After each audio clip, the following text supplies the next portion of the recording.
Hello বন্ধুরা, আমি বর্ষা। আমাদের বর্ষা ডায়েরি অফিসিয়াল চ্যানেলে আপনাদের সকলকে স্বাগতম। আমাদের চ্যানেলের গল্প নিয়মিত শুনতে চ্যানেলটি সাবস্ক্রাইব করে পাশে থাকা বেল আইকনটি বাজিয়ে রাখুন।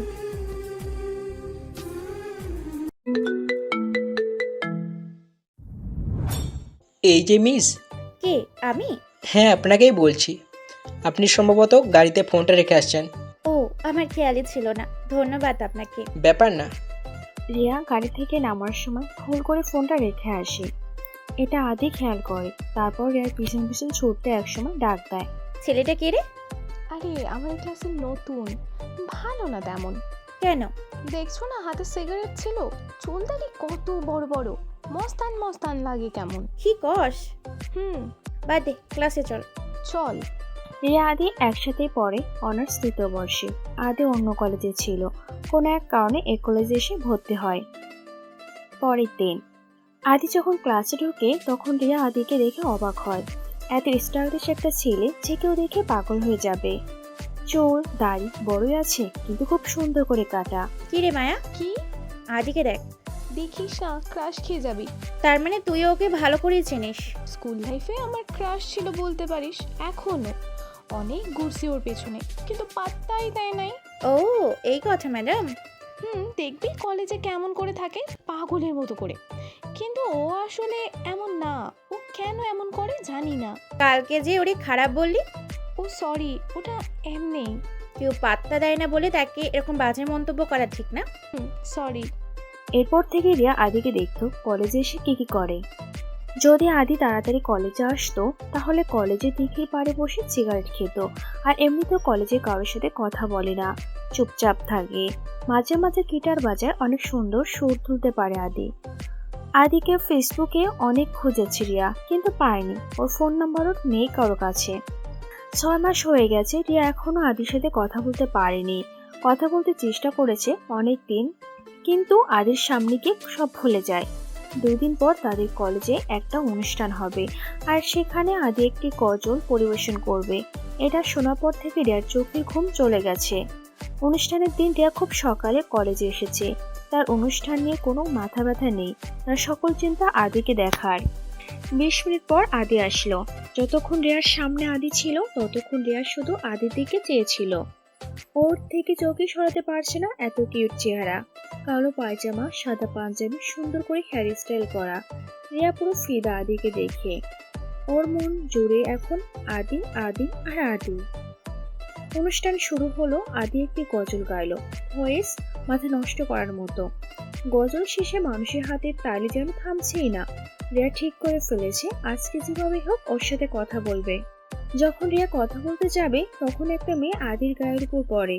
সরি, ওকে, সমস্যা নেই। আপনি তো অনেক সুন্দর গজল গাইতে পারেন, জানি না। ক্রাশ খাওয়ার মতো। এই, তুই কে রে? চিনিস আমাকে? আমি কে জানোস? আমি ওর জিএফ। রিয়ার এইসব কথা বলার আগেই আদি কলেজ থেকে বের হয়ে গেছে। আদির সাথে কথা হলো না, তার জন্য রিয়ার রাগ অনেক বেড়ে গেল। সব রাগ ছাড়লো ওই মেয়েটির উপর।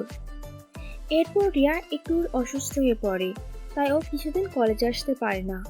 সুস্থ হয়ে রিয়া কলেজে যায়, অনেক আগেই কলেজে এসে চলে আসে। ক্লাসে ঢুকে দেখা আদি বসে কি যেন লিখতেছে। আদি কি লেখে এটা দেখার জন্য রিয়া পিছনে দরজা দিয়ে ক্লাসে ঢোকে। আদির কাছে গিয়ে দেখে আদি একজন ছেলে আর একজন মেয়ের ছবি আঁকে। তাদের মাঝখানে একটা বাচ্চা ছেলে বাবার মতো হাত ধরে বসে আছে, এমন একটা ছবি। আদি ছবিটাকে কাছে নিয়ে আসে, খুব মনোযোগ দিয়ে ছবিটা দেখে। তারপর কাঁদতে কাঁদতে ছবিটি ছিঁড়ে ফেলে, মাথাটা বেঞ্চের সাথে রাখে। রিয়া কিছুটা আন্দাজ করতে পেরেছে।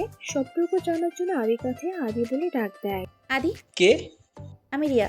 বলুন। ছবিতে কারা ছিল? কেউ না। তাহলে কাঁদলে কেন? তোমার বাবা মা ছিল? চুপ, একদম চুপ। আর একটাও কথা বলবা না আমার সাথে। এই কথা বলে আদি ক্লাস থেকে বেরিয়ে যায়। রিয়াও পিছন পিছন যায়। আদি দিঘির বাড়ি দাঁড়ায়। আমি তোমাকে ভালোবাসি আদি। মানে? I love you. সরি, আর এটাই শেষ। আর কখনো আমার সামনে আসবেন না, বলে দিলাম। কি পেয়েছো? হ্যাঁ, একটা মেয়ে সেরে সেরে প্রপোজ করলো আর আপনি ফিরিয়ে দিচ্ছেন? হ্যাঁ, দিচ্ছি। লজ্জা থাকলে আমাকে আর কিছু বলবেন না। ওকে। রিয়া একটু অপমান বোধ করে আদির ব্যবহারে। আদিকে খোলার চেষ্টা করে কিন্তু খুলতে পারে না। রিয়া একসময় বুঝতে পারে ও পাগল হয়ে গেছে। আদির জন্য যেভাবে হোক আমাকে ওর লাগবেই, কারণ ওকে ছাড়া রিয়া থাকতে পারবে না। এভাবে দিন কাটতে থাকে। রিয়া নানাভাবে আদির সাথে কথা বলতে চেষ্টা করে, কিন্তু আদিক সুযোগ দেয় না, বরং আরো অপমান করে দেয়। রিয়া তবুও টুকটাক আদির সাথে কথা বলার চেষ্টা করে। একদিন সকালে কলেজের এক কোনায় বসে সিগারেট টানছে আদি। এই জিনিসটা রিয়ার একদম ভালো লাগে না। এই, তোমাকে না বলছি এসব খাবা না? মানে কে তুমি? কে মানে? কেউ না, এসব খাবা না বলছি, মানে খাবা না। এই শোনো, প্রতিদিন 2-3 প্যাকেট সিগারেট লাগে আমার, তাহলে বোঝো এটা আমার কত প্রিয়।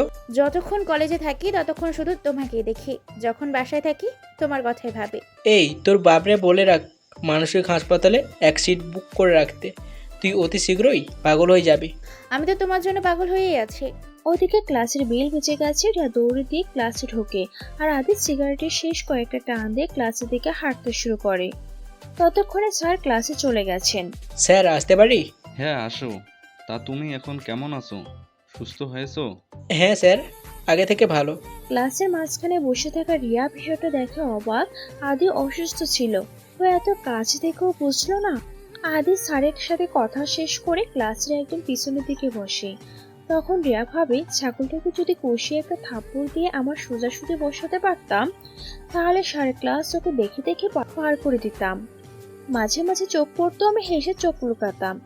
এ বলটা তো কিছুই বোঝে না, কিন্তু ওর কি অসুখ হয়েছে জানতে হবে। ক্লাস শেষ সবাই বের হয়ে যাচ্ছে, কিন্তু রিয়া বসে আছে, কারণ সে জানে আদি সবার পরে বের হবে, তখন ক্লাসে ও আর আদি থাকবে। তেমনই হলো, ক্লাসে এখন আদি আর রিয়া। এই, তোমার কি হয়েছে? কই কি হবে? স্যার বললো। ও এমনি কিছু না। বলবি কিনা বল। কিছু বলার ইচ্ছা নেই। ওকে, দেখা যাক। আদি ক্লাস থেকে বের হয়ে বাসার দিকে রওনা হলো, আর রিয়া আদিকে ফলো করে তার পিছন পিছন আসতে লাগলো। আদি জিনিসটা বুঝতে পারছে যে রিয়া তাকে ফলো করছে। কিছুক্ষণ হাঁটার পর আদি তার বাসায় আসলে দরজা খুলে ভিতরে ঢুকলো। কিছুক্ষণ পর রিয়া ডাক দরজা খোলো, কিন্তু আদি এসব পাত্তা দিচ্ছে না। রিয়া ডেকেই চলেছে। এভাবে 2 ঘন্টা চলে যায়। আদির শরীর অসুস্থ থাকায় সে রুমে ঢুকে ঘুমিয়ে পড়ে। ঘুম থেকে উঠে জানালা দিয়ে দেখে রিয়া দরজার বাইরে বসে আছে। আদি এবার দরজা খুলে দেয়। ভিতরে ঢুকে রিয়া অবাক, এত সুন্দর ভিতরে। কি সমস্যা কি? তুমি একটু ভালোবাসো না আমায়? হ্যাঁ, তাই এইসব ঢং বাদ দিয়ে বাসায় যাও, তোমার আব্বু টেনশন করবে। করুক, তোমার কি? আমার আবার কি? সরো, আমি আমার জামাইয়ের রুমে যাব। একদম পাগল হয়ে গেছো? এইসব আর ভালো লাগতেছে না। রিয়া আদির রুমে যেয়ে যা দেখে সে কখনো ভাবতে পারেনি। সম্পূর্ণ রুমে ওর ছবি, অসংখ্য ফুলের পাপড়ি, ছবির মাঝে এই যেন রূপনস, রূপ ছবির মেলা। রুমে এত ছবি যে রিয়ার ফোনও নেই। কি এসব? জানি না। বলো ভালোবাসি। না। ধরা খেয়ে গেছো? না, কি চাও? কাউকে না। কেন? একা থাকতে চাই। কেন? কেউ কারো না। এখন বাসা থেকে চলে যাও। না, আজকে যাব না। ওকে ফাইন, যাও। তোমাকে ভালোবাসবে একটা শর্তে। বলো। আমার সাথে ফিজিক্যাল রিলেশন করতে হবে। পারলে আজকেই, না পারলে আসতে পারো। আমার আর সামনে ভালোবাসি ডং নিয়ে আসবা না। আমি ভেবেছিলাম তুমি শুধু সিগারেট খাও, কিন্তু তোমার চিন্তা যে এতটা জঘন্য জানতাম না। ভালোবাসাকে সম্মান করতে শিখো। তোমার মতো ছেলে হাজারটা আমার পিছে ঘুরে। I just hate you. আল্লাহ হাফেজ। এই বলে রিয়া বাসা থেকে চলে গেল। আর আদি এমনটাই চেয়েছিল যেন নিজে থেকে ওর লাইফ থেকে সরে যায়। তারপর আদি খাবার খেয়ে ঘুমিয়ে পড়ে। আর ওইদিকে রিয়া কাউকে কিছু না বলে দরজা বন্ধ করে কাঁদতে থাকে। যাকে এত পরিমাণে ভালোবাসলো তার থাকে এমন প্রস্তাব। তারপর কেটে যায় 2 দিন। রিয়া কলেজে গেল, আদি কলেজে আসে না। রিয়া এখন এমন অনুভব করে যে আদি এসে তাকে ডাক দিল, কিন্তু কই, তার কল্পনাতেই রয়ে যায়। এভাবে দিন কাটতে থাকে। আদি আর কলেজে আসে না। রিয়া আদিকে না দেখতে পেরে অস্থির, তার কোনো কিছু ভালো লাগছে না। একবার যদি আদিকে দেখতে পেতাম মনটা ভরে যেত। 2 মাস পর আজকে অনার্স ফাইনাল ইয়ারের ফর্ম ফিলাপের শেষ দিন। রিয়া অনেক আগেই করে ফেলেছে, কিন্তু আদি ওই দিনের পর থেকে কলেজে আসেনি। রিয়া একটা সুযোগ পায় ফর্ম ফিলাপ করার কথা বলে আদিকে দেখে আসার। তাড়াতাড়ি করে ওর বাসায় যায়। ওর রুমে ঢোকে। রুমে থেকে মনে হয় 1 মাস ধরে গোছানো হয় না। সবকিছু এলোমেলো, চারিদিকে সিগারেটের খোলা প্যাকেট, অদ্ভুত এক গন্ধ রুমে। সারা বাড়ি খুঁজেও আদিকে পায় না। তারপর সিগারেটের টং টং শব্দ পায়, এমন একটা সুর যা মনকে ভালো করে দিতে পারে। সুরটা ছাদ থেকে আসছে। রিয়া দৌড়ে ছাদে যায়, দেখে ছাদের এক কোণে বসে গিটার বাজাচ্ছে আদি। আদিকে দেখে নিজেকে টিকে রাখতে পারে না রিয়া, দৌড়ে গিয়ে জড়িয়ে ধরে। অভুক্ত পেট খাওয়া পেলে যেমন তৃপ্তি লাগে, রিয়ার তেমনই লাগে। ছাড়ো, কি হচ্ছে? না। ছাড়ো। হুম। কিসের জন্য এসেছো? কলেজের ফর্ম ফিল আপের শেষ দিন আজকে। হ্যাঁ জানি, আমি করেছি। কিভাবে? তুমি তো কলেজেই যাও নাই। জামাল স্যার। ও। হুম। আর কিছু বলবা? না। কি না হুম? কিছু না। ক্ষুধা লাগছে, খাবো, বাসায় যাও। ও, কি খাবা? জানি না। কিছুই নাই, রান্না করো নাই? না। তোমার মা কই? নাই, কেউ নেই আমার, একা আমি। ও আচ্ছা, তাহলে আমি যাই, দেখি কি রান্না করতে পারি কিনা। বাসায় যাও তুমি। আচ্ছা, ফিজিক্যালি রিলেশনই কি তোমার কাছে সব? হ্যাঁ। তখন রিয়া আদিকে কষে একটা থাপ্পড় মেরে বুক থেকে ওড়না সরিয়ে ফেলে। চাইছে করো। সত্যি? হ্যাঁ। রিয়া ভাবতেছে আদি সত্যি ওর সাথে কিছু করে, তাহলে এই জীবন ওর সামনে আর কোনোদিন আসবে না। ওই নোংরা ভালোবাসার কোনো দরকার নেই। এক পা দুপা করে রিয়ার সামনে এসে দাঁড়ায় আদি। আদি রিয়ার চোখের দিকে তাকিয়ে থাকে কিছুক্ষণ। কি সুন্দর নিষ্পাপ চেহারা, মায়াবী মুখ। রিয়া হালকা চোখ খুলে আদির দিকে তাকায় আর ভাবে, ওকে সত্যি কিছু করবে? না না, ও করবে না। আমার ভালোবাসা মিথ্যা হতে পারে না। রিয়া আবার চোখ বন্ধ করে রাখে। তখন আদি রিয়ার বুকে ওড়না জড়িয়ে দিয়ে বলে, বাসায় যাও, যে পরীক্ষার জন্য ভালো প্রস্তুতি নেও। এই ভালোবাসি বলে নিজের ক্যারিয়ার নষ্ট করো না। মন দিয়ে পড়ো আর বাবা মায়ের ইচ্ছে মতো বিয়ে করে সুখী হও। আদির এইসব কথা রিয়া চোখ খোলে। কি? কি? কিছুই তো করতে পারো না, খালি কথায় কথায় ঢং করো। চুপ, অসভ্য মেয়ে একটা। এই কাকে কি বলছো? আমার জামাই কিন্তু এখানে হাত পা ভেঙে না এক করে হসপিটালে পাঠাবে। ও আচ্ছা, বিয়ে করেছো নাকি? সাথে জামাই নিয়ে আসছো দেখতেছি। বাহ। কুত্তা বিলাই পাজি শয়তান, তুই বুঝোস না কি আমার জামাই? না, কে সে? জানা লাগবে না, তুমি যা বলছো আমি রাজি ছিলাম, এখন তুমি না করলে আমার কি করার আছে? কিছু না। তো এখন থেকে আমাকে ভালোবাসতে হবে, আমার সব কথা শুনতে হবে। ওকে। ওকে কি? এত কিউট একটা মায়ের এত কষ্ট দিতে পারলা? হ্যাঁ, কেমনে পারলা? এখন একটা পাপি দাও না গো। তুমি কিউট? ছি, আয়নায় ধুলো জমেছে, পরিষ্কার কইরো। আর পাপ্পি কি? হ্যাঁ। আমি তো দেখতে খারাপ, তাই তো তুমি পছন্দ করো নাই? পাপ্পি কিছু না। অনেক পচা দেখতে, একটুও ভালো লাগে না আমার। জানি আমি দেখতে খারাপ। রিয়ার চোখ টলমল করতেছে পানিতে, কারণ আদির কথায় ও অনেক কষ্ট পেয়েছে। আদি রিয়াকে দেখে বুঝতে পারে তাই। আদি রিয়াকে হঠাৎ করে জড়িয়ে ধরে বলে, আমি জানি না ভালোবাসা কাকে বলে, ভালোবাসা কি, কিন্তু যখন তুমি আমার সামনে আসতে আমার হার্টবিট বেড়ে যেত। আমি প্রতিদিন অপেক্ষা করতাম তুমি কখন আসবে, আমাকে সিগারেট খাওয়ার জন্য বকাবকি করবে, আমার সাথে কথা বলবে। আমি দূর থেকেই দেখতাম। আমি কখনোই তোমার ইশারায় সাড়া দেইনি, কারণ সাড়া দিলে হয়তো তোমার পাগলামিগুলো আর থাকতো না, যে পাগলামোগুলোকে আমি খুব ভালোবাসি। আমার বাবা মা প্রেম করে বিয়ে করে, ফ্যামিলির অমতে 2 বছর ভালোই যায় তাদের। আমি জন্ম হওয়ার পর তাদের নানার বিষয় নিয়ে ঝগড়া হতো। একদিন প্রচণ্ড ঝগড়া হয়, মা তার বাবার বাসায় চলে যায় আমাকে রেখে। তারপর তার বাবা মা তাকে আবার বিয়ে দেয়। বিয়ের কথা আব্বু অনেক পরে জানে, যার জন্য আব্বু কিছুই করতে পারে না। বছর 5 পর আব্বু আমাকে দাদুর বাসায় রেখে আসে। তারপর সেও আবার বিয়ে করে। আমার বাবা মা দুজনেই সুখী, কিন্তু আমি এতিম হয়ে যাই। এটা কেমন ভালোবাসা, যে একে অপরকে ছাড়া একদিন থাকতে পারে না, তারাই আরেকজনের সাথে সংসার করে? এইসব কোনো ভালোবাসা হতে পারে না। ভালোবাসা ছেড়ে দেয় না, আটকে রাখে মায়ের বন্ধনে। এই বাড়িটা দেখছো, এটা আমার দাদুর। দাদু ছিল আমার জীবনের একমাত্র মানুষ, যে আমাকে ভালোবাসে খুব। দাদু মারা গেল 3 বছর হলো, তারপর আমি একাই দুনিয়ায়। আমি চাই না আমাদের জীবনেও এমন কিছু হোক।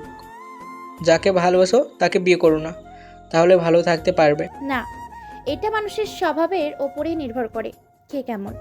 তাদের হাজার বলে আমাদের ও কি হবে জানি না, তাদের মাঝে কি হয়েছিল যার কারণে তারা একে অপরকে ছেড়ে চলে গেছে। দুজনেরই ভুল ছিল, কিন্তু তারা নিজেদের মধ্যে আলোচনা না করে তারা ফ্যামিলিকে জানায়। এখন ফ্যামিলি ভালো বুঝেছে, তাই বিয়ে দিয়ে দিয়েছে। জানি না কিছু, আমাকে এইসব জড়াইও না, বাসায় যাও। না। কেন? আমি রান্না করতে যাচ্ছি, রান্না করে তারপর যাব।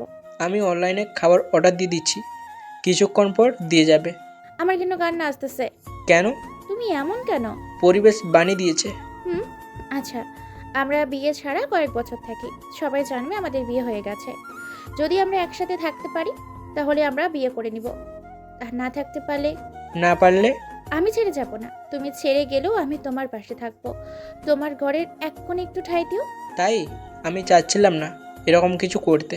তাছাড়া তোমার ফ্যামিলি? ওইসব নিয়ে তোমায় ভাবতে হবে না, আমি ঠিক ম্যানেজ করে নিব। ওকে, দেখা যাবে। তারপর 2 মাস পর তাদের অনার্স ফাইনাল পরীক্ষা দেয়। এখন তারা দম্পতি। রিয়া চেয়েছিল নকল সেজে থাকতে, কিন্তু আদি তাকে নকল ভাবে পেতে চায়নি। যদি রিয়া তাকে ছেড়ে চলে যায়, যাবে, কারণ মন ভাঙলে তো আর জোড়া লাগানো যাবে না। আদি ছোট একটা জব করে আর রিয়া 3 থেকে 4টা টিউশনি করে। মোটামুটি সবকিছুই ঠিকঠাক চলছে। আজ 22শে জুন, রিয়ার জন্মদিন। রিয়া সারাদিন ওয়েট করে আছে কখন আদি বাসায় এসে সারপ্রাইজ দেবে, কিন্তু আদি তেমন কিছুই করলো না।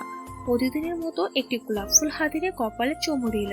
রিয়া কিছু বলল না, হয়তো সারাদিন অনেক পরিশ্রম করে তাই ভুলে গেছে। আদি ফ্রেশে খাবার রুমে এলো। কি রান্না করছো? খাবার দাও। তোমার প্রিয় খাবার। প্রিয় খাবার প্রিয় মানুষের হাতে? হ্যাঁ। হুম। রাতের খাবার খেয়ে রুমে যায় তারা। রিয়া যখন ঘুমিয়ে পড়ে, আদি তখন রিয়াকে আস্তে করে জড়িয়ে ধরে।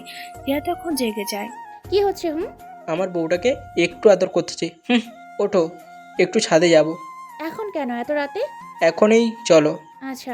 একটা শাড়ি পরে বের হও। এত রাতে শাড়ি পরবো কেন? পাগলে ধরছে নাকি? এক কথা বলো কেন? পরো তো তাড়াতাড়ি। শাড়ি পরলে তোমাকে পরি পরি লাগে। তাই?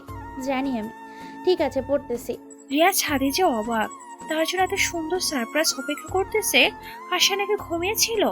আদি পুরো ছাদটাকে রিয়ার ছবি ফুল দিয়ে ভরে ফেলেছে। আলো রংধনু। রিয়া দেখে সমানের টেবিলে কেক রাখা। তখন আদি তার কানে কানে বলে, শুভ জন্মদিন। এই দিনটা তোমার জীবনে এসেছিল বলে আমি আজকে তোমার মতো মেয়েকে জীবনসঙ্গী হিসেবে পেয়েছি। আমার পরবর্তী জন্মদিনে আমিও আমাদের সন্তান মিলে জন্মদিন উদযাপন করব, যদি তুমি চাও। ইনশাআল্লাহ। আমরা বদলে দেব। ভালোবাসা ছেড়ে যায় না, বরং পরম যত্নে আগলে রাখে মায়ের বন্ধনে। এতদিনে বুঝেছো তাহলে? হঠাৎই বৃষ্টি নামে, যেন ওই বৃষ্টি তাদের জন্যই। এই, আমার শাড়ি ভিজে যাচ্ছে তো। ভিজুক, এমন দিন বারবার ফিরে পাবে না। চুপচাপ জড়ি ধরে দাঁড়িয়ে থাকো, বৃষ্টি বিলাস করো। তুমি পাশে থাকলে সবই হবে। এমন বৃষ্টি বারবার নামবে। তুমি কিন্তু দিন দিন অনেক কিউট হচ্ছ। রাতে কি ক্রিম মাখো? এতদিনে আমার দিকে ভালো করে তাকানো শুরু করেছো যে? না, আমি সব সময় তোমার দিকে ভালো করেই তাকিয়েছিলাম। তাই? আমার কিউট জামাইটা। আমি কিউট? এভাবেই তারা গল্পতে মেতে ওঠে। গল্প শেষ হয়, ভালোবাসা রয়ে যায় আজীবন ধরে। যারা থাকার তারা থেকে যায়, যারা যাওয়ার তারা বাহানা বানায়।